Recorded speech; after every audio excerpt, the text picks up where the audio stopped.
They said he had 7 days left to live. 7 days and then he would be put down.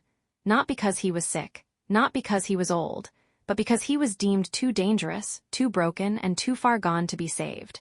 This is the story of a horse named Titan and how he taught a whole town what forgiveness really looks like. Titan was a 6-year-old Dutch Warmblood. On paper, he was perfect. 17 hands tall, jet black champion bloodline. He was worth over $40,000, but inside he was completely shut down. For the first 3 years of his life, Titan was trained with force. If he didn't listen, he was hit. If he was scared, he was punished. He was taught that humans were not friends. Humans were predators, so he did the only thing a trapped animal can do. He started to fight back. He would rear, bite, kick, charge. He sent 2 trainers to the hospital. His owner called him evil. But Titan wasn't evil, he was terrified, and no one was listening. By the time he arrived at the rescue farm, he was labeled unrideable, unhandleable, and unsafe. The vet said the kindest thing we could do was to let him go. They gave him 1 week. But his new caretaker, a woman named Sarah, saw something nobody else did. She didn't see an angry horse. She saw a horse that had never been given a choice. On day 1, she did something crazy. She walked into his paddock, took off his halter, opened the gate, and sat down in the middle of the field with her back to him. For 3 hours, nothing happened. He stood in the far corner, shaking, ready to run.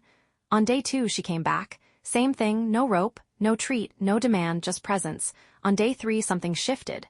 Titan took 1 step towards her, then another. Sarah didn't move, she didn't even look at him, she just kept breathing.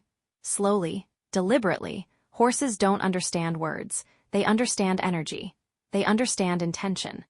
And for the first time in his life, Titan felt a human with no intention at all. No intention to use him, to break him, to ride him. After 47 minutes, Titan lowered his massive head and rested his nose on her shoulder. And he sighed.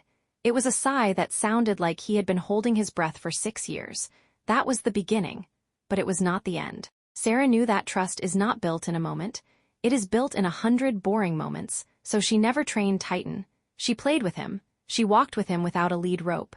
If he wanted to go left, they went left. If he wanted to stop and stare at the sky for 20 minutes, they stopped. She taught him that his voice mattered. And slowly, Titan started to change.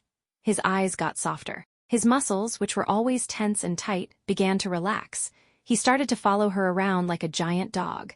But the real test came on day 30. Sarah was cleaning his hoof when a tractor backfired loudly right behind the barn.